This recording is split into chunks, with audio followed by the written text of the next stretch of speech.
അതെ, നീണ്ട 17 വർഷത്തെ കാത്തിരിപ്പിന് ശേഷം വീണ്ടും ഒരു വേൾഡ് കപ്പിൽ മുത്തമിട്ട് ഇന്ത്യ. MS ധോണിക്ക് ശേഷം ഇന്ത്യയെ ലോക കിരീടത്തിലേക്ക് നയിച്ച് രോഹിത് ശർമ്മയും ചരിത്രത്തിലേക്ക്.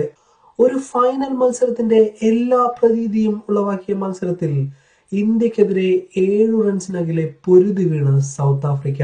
ടോസ് നേടി ബാറ്റിംഗ് തിരഞ്ഞെടുത്ത ഇന്ത്യയുടെ തുടക്കം പിഴയ്ക്കുന്ന കാഴ്ചയാണ് നമ്മൾ കണ്ടത്. ആദ്യം രോഹിത്തും പിന്നീട് പന്തും സൂര്യയും വന്നതിനേക്കാൾ വേഗത്തിൽ കൂടാരം കയറിയപ്പോൾ ഇന്ത്യ ഒന്ന് പതറിയിരുന്നു. എന്നാൽ പതിവ് ശൈലിയിൽ നിന്നും മാറി വിരാട് അവിടെ നങ്കൂരമിട്ടത് ചില കാര്യങ്ങൾ മനസ്സിൽ ഉറപ്പിച്ചു തന്നെയായിരുന്നു. മെല്ലെ തുടങ്ങിയ വിരാട് താളം കണ്ടെത്തിയതിനു ശേഷം റൺസ് അടിച്ചുകൂട്ടുന്ന കാഴ്ചയാണ് നമ്മൾ കണ്ടത്.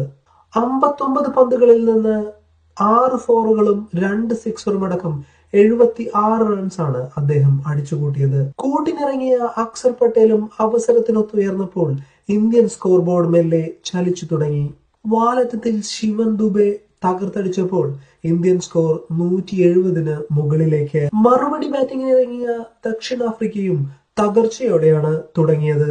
ബൂമ്രയുടെ ചീറിപ്പാഞ്ഞു വരുന്ന പന്തുകൾക്ക് മറുപടിയില്ലാതെ കുഴഞ്ഞിരുന്ന സൗത്ത് ആഫ്രിക്ക ഡീകോക്കിന്റെയും സ്റ്റബ്സിന്റെയും തോളിലേറി മെല്ലെ മുന്നേറുന്ന കാഴ്ചയാണ് നമ്മൾ കണ്ടത്. പിന്നീടിറങ്ങിയ ഹെൻറി ക്ലാസൻ വെടിക്കെട്ടിന് തീ കൊടുത്തപ്പോൾ സൗത്ത് ആഫ്രിക്ക ജയം മണക്കുന്നുണ്ടായിരുന്നു. തന്റെ ആവനാഴിയിലെ അസ്ത്രങ്ങളെയെല്ലാം ക്ലാസൻ നിഷ്പ്രഭമാക്കിയപ്പോൾ ഇനി എന്ത് എന്നാലോചിച്ച രോഹിത് ശർമ്മ പന്ത് പാണ്ഡ്യയ്ക്ക് കൈമാറുന്നു. പിന്നീട് അങ്ങോട്ട് നടന്നത് ചരിത്രം. ക്യാപ്റ്റന്റെ വിശ്വാസത്തെ 10 മടങ്ങാക്കി ഓവറിലെ ആദ്യ പന്തിൽ തന്നെ ക്ലാസനെ മടക്കിയ ഹർദിക് പാണ്ഡ്യയ്ക്കായി ഇന്ത്യൻ ഗ്യാലറികളിൽ നിന്ന് ജയ്വിളികൾ ഉയരുന്നുണ്ടായിരുന്നു. ഡേവിഡ് മില്ലർ എന്ന ഒറ്റയാൻ ക്രീസിലുള്ളപ്പോൾ എന്തും സംഭവിക്കാമെന്ന് തിരിച്ചറിവുണ്ടായിരുന്ന രോഹിത് പിന്നീട് അങ്ങോട്ട് സൗത്ത് ആഫ്രിക്കയെ വലിഞ്ഞു മുറുക്കുന്ന കാഴ്ചയാണ് നമ്മൾ കണ്ടത്.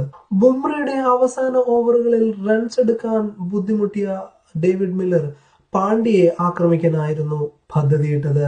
ഡേവിഡ് മില്ലർ ഉയർത്തിയടിച്ച പന്ത് സൂര്യകുമാർ പറന്നെടുക്കുമ്പോൾ സൗത്ത് ആഫ്രിക്കയുടെ വിധി എഴുതപ്പെട്ടിരുന്നു. സൂര്യയുടെ ആ ക്യാച്ചിന് ഇന്ത്യയുടെ വേൾഡ് കപ്പിനോളം വിലയുണ്ടെന്ന് മനസ്സിലാക്കിയ നിമിഷം. അങ്ങനെ തങ്ങളുടെ 2ാം T20 ലോകകപ്പ് കിരീടവുമായി രോഹിത്തും സംഘവും മടങ്ങുന്നു, തല ഉയർത്തി തന്നെ.